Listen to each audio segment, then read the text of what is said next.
Hello，今日係2025年嘅6月24日啊，星期二。咁就有報章咧出咗一個新聞嘅，咁我就係同大家分享下啦。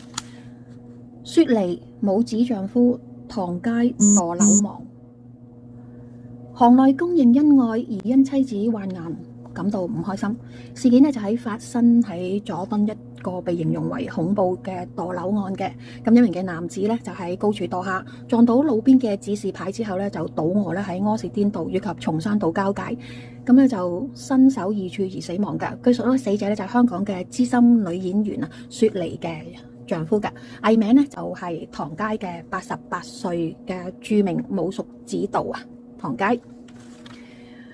咁講到咧呢一個嘅事情啊，真係好多人都覺得好唏噓啦。咁點解會係咁樣嘅咧？咁今次咧，警方咧喺琴日咧5點就接獲一名嘅司機嘅報案啦，指一名嘅男子咧喺高處又墮下嘅，撞到路邊嘅指示牌之後咧就倒卧咧喺柯士甸道以及松山道嘅交界咧就身首異處噶，當場死亡噶。現場咧就遺留大灘嘅血跡啦，頭啊身啊都係分開兩處地點嘅。咁有市民葉先生咧就表示，佢話身咧分開兩處地點。葉先生話，當時咧佢就揸住一架7人車由柯士甸道左轉入覺士道，突然間咧就聽到一個嘅巨響啊，嘭一聲咁啦嚇。未幾咧就見到呢個擋風玻璃咧就沾有少量嘅人體組織，於是咧就停車檢查。咁啊經見咧車身咧就沾滿上大量嘅血跡。警方經調查後咧就估計死者咧係從上至一個天台嗰度係墮下嘅。咁現場咧就冇檢獲遺書嘅。好啦，咁啊15歲就入行啦，曾經咧指導咧多部嘅武俠片嘅。據說咧死者咧係香港嘅資深女演員雪梨嘅丈夫，藝名唐佳，88歲，著名嘅武術指導啊，藝名叫做黃棠啊。佢真名嚟嘅，黃棠係真名。咁咧佢同太太雪梨咧同埋個仔咧就同住喺呢個佐敦柯士甸道一個單位嘅。近期咧就雪梨咧就患癌啊，需要長期係入住呢個醫院接受治療啊。唐佳咧就懷疑因為妻子患癌感到唔開心咧，因而咧係自盡嘅。好啦。15歲入行，曾經指導多部嘅武俠片啊。據說死者就係一個香港資深女演員嘅雪梨嘅丈夫啦，就藝名唐佳啦。原名黃棠嘅唐佳咧喺1937年咧係生於澳門嘅，早年咧就喺澳門生活啦。15歲咧就隨住佢嘅師傅袁小田啦做呢一個嘅舞劇粵劇武師。19歲咧就拍電影啊。1963年嘅時候咧，唐佳咧就同劉家良師傅咧就合作啊，喺南龍北鳳嗰度做噶。1963年就做呢個嘅武術指導噶，之後咧就任呢個如來神掌啊、女殺手啊、女黑俠系列等多部嘅粵語武俠片同動作片嘅武指噶。據消息話咧，就近嚟咧雪梨患癌啊，需要長期入院啊接受治療啊。唐佳因而咧就感到唔開心。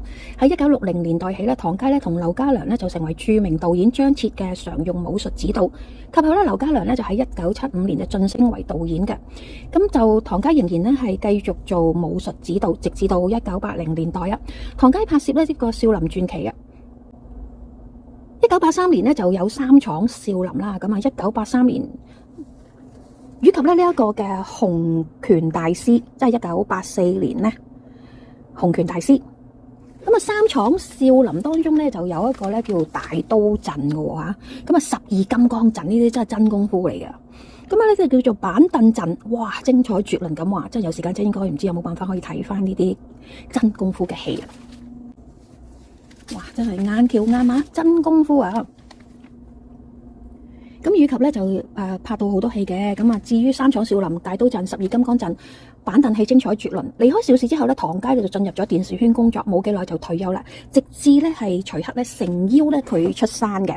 咁啊就再任電影啊青蛇啊，即係1993年嘅時候嘅武術指導。咦青蛇好似睇過 video 幾好睇嘅都係啊，唔錯㗎青蛇。青蛇好似都係張曼玉係咪啊？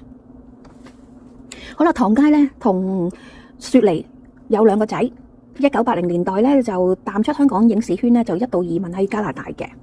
咁啊移咗去加拿大咧，就諗住喺加拿大嘅生活啦。咁啊及後咧，因為即係生活咧都係唔係咁適應啦。咁啊於是乎咧，啲仔大女大啦，係嘛？1990年即係10年之後咧，就因為家人唔適應當地嘅生活咧，就回流翻香港嘅。咁佢同雪梨咧係行內公認嘅恩愛夫妻啊！咁啊結婚半世紀仍然得嚟啊，洗滌情深啊！雪梨喺1997年就復出，加入咗無線之後咧，唐佳咧一直咧都話跟得老公啊，經常咧就陪太太咧就出入片場，就準備愛心靚湯啊咁，對老婆照顧有加。雪梨曾經指丈夫係佢嘅保鏢啊、經理人同埋阿四添啊，坦言自己性格十分野蠻，好彩每次爭拗之後咧，老公都會讓步。兩個人對上一次公開露面咧就係去年嘅8月啦，當時咧陳國權啊即係足球評述員何鑑江聚會嘅。咁啊，舞獅公會會長咧錢家樂咧就接受星島訪問嘅時候就表示，佢話經了解咧證實咧佐敦墮樓身亡嘅死者咧就係唐佳啦，但事發經過唔清楚，不過佢會尊重屋企人由佢哋發言同公告。咁啊，該會就會盡力協助。唐佳生前嘅好友張雷就表示感到心痛同相當難過，只能夠念經悼念阿彌陀佛啊。啱啱由內地回港嘅薛家燕啊，感到驚訝，表示擔心咧雪梨而家嘅狀況，擔心佢接受唔到，暫時亦都揾唔到咧寶珠姐。佢慨嘆話，好似傳聞當中雪梨真係生癌入院治療，咁佳哥應該要留低陪佢啊！唉，人生無常，最重要嘅係身體健康。佳哥真係好好人啊，我唔捨得佢啊！演員胡楓亦都語帶無奈咁話：唉，我哋啊係有合作嘅，唉，因為係多年老友，所以我真係好傷心，冇說話好講，都唔知講咩好啦。咁啊，好多人咧對佢咧都係悼念嘅。